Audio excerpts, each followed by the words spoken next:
TV910ಗೆ ಸ್ವಾಗತ. ನಾನು ಅಸ್ಫಿಯಾ. ನೀವು ಇನ್ನು ನಮ್ಮ ಚಾನೆಲ್ಗೆ ಸಬ್ಸ್ಕ್ರೈಬ್ ಆಗಿಲ್ಲ ಅಂದ್ರೆ ಈಗಲೇ ಸಬ್ಸ್ಕ್ರೈಬ್ ಆಗಿ ಪಕ್ಕದಲ್ಲೇ ಇರುವ ಬೆಲ್ ಐಕನ್ ಕ್ಲಿಕ್ ಮಾಡಿ, ಲೈಕ್ ಮಾಡಿ, ಶೇರ್ ಮಾಡಿ.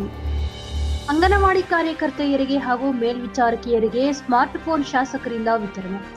ಡಿಜಿಟಲ್ ತಂತ್ರಜ್ಞಾನ ಬಹಳಷ್ಟು ಮುಂದುವರೆದಿದ್ದು, ನಾವು ತಂತ್ರಜ್ಞಾನವನ್ನು ಬಳಸಿಕೊಂಡು ನಮ್ಮ ವೃತ್ತಿಯಲ್ಲಿ ಕೌಶಲ್ಯವನ್ನು ಮೆರೆಯಬೇಕಿದೆ ಮತ್ತು ಬೆರಳ ತುದಿಯಲ್ಲಿ ಎಲ್ಲ ಮಾಹಿತಿ ಸಿಗುವಂತೆ ಆಗಬೇಕು ಎಂದು ಶಾಸಕ ಎಸ್.ಎನ್. ಸುಬ್ಬಾರೆಡ್ಡಿ ತಿಳಿಸಿದರು. ಮಹಿಳಾ ಮತ್ತು ಮಕ್ಕಳ ಕಲ್ಯಾಣ ಇಲಾಖೆಯಿಂದ ಪೋಷಣ್ ಅಭಿಯಾನದ ಅಡಿ ಅಂಗನವಾಡಿ ಕಾರ್ಯಕರ್ತೆಯರಿಗೆ ನೀಡಿರುವ ಮೊಬೈಲ್ ಹ್ಯಾಂಡ್ಸೆಟ್, ಭಾಗ್ಯಲಕ್ಷ್ಮಿ ಬಾಂಡ್, ಆರೋಗ್ಯ ಕಿಟ್ಗಳನ್ನು ಬಾಗೇಪಲ್ಲಿ ಪಟ್ಟಣದ ದೇವರಾಜ ಅರಸು ಭವನದಲ್ಲಿ ವಿತರಿಸಿ ನಂತರ ಮಾತನಾಡಿದರು. ಕೇಂದ್ರ ಮತ್ತು ರಾಜ್ಯ ಸರ್ಕಾರದ ಅನೇಕ ಯೋಜನೆಗಳ ಪರಿಣಾಮಕಾರಿ ಅನುಷ್ಠಾನದಲ್ಲಿ ನಿಮ್ಮ ಪಾತ್ರ ಬಹಳ ಮುಖ್ಯವಾಗಿದೆ. ಅನೇಕ ಯೋಜನೆಗಳಿಗೆ ಮೂಲ ಆಧಾರವಾದ ಸಮೀಕ್ಷೆ, ಅಂಕಿ ಸಂಖ್ಯೆ ಎಲ್ಲವನ್ನು ನೀವು ಸಕಾಲಕ್ಕೆ ನಿಖರವಾಗಿ ಸರ್ಕಾರಕ್ಕೆ ಕೊಡುವ ಕೆಲಸ ಮಾಡುತ್ತಿದ್ದೀರಿ.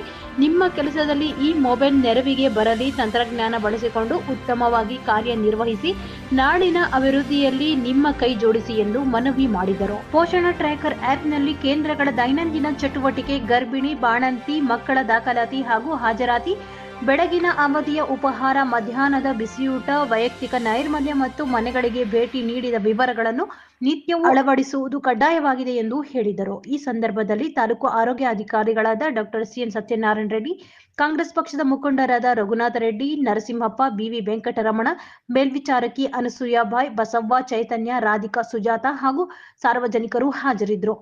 Bureau report Ramagopala Reddy, TV910 Kannada news, Bagepalli.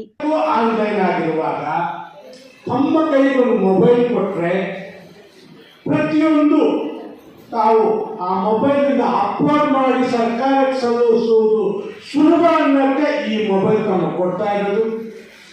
ದಯವಿಟ್ಟು ತಾವು ಈ ಮೊಬೈಲನ್ನು ಸರ್ಕಾರಿ ಕಾರ್ಯಕ್ರಮಗಳಿಗೆ, ಬಡವರ ಯೋಜನೆಗಾಗಿ ಸರ್ಕಾರ ರೂಪಿಸಿರುವ ಕಾರ್ಯಕ್ರಮಗಳಿಗೆ ಸೀಮಿತಗೊಳಿಸಬೇಕು ಅಂತ ತಮ್ಮಲ್ಲಿ ಮನವಿ ಮಾಡಿ, ನನ್ನ ವಿಶೇಷವಾದ ಪ್ರಾರ್ಥನೆ ನಿಮ್ಮಲ್ಲಿ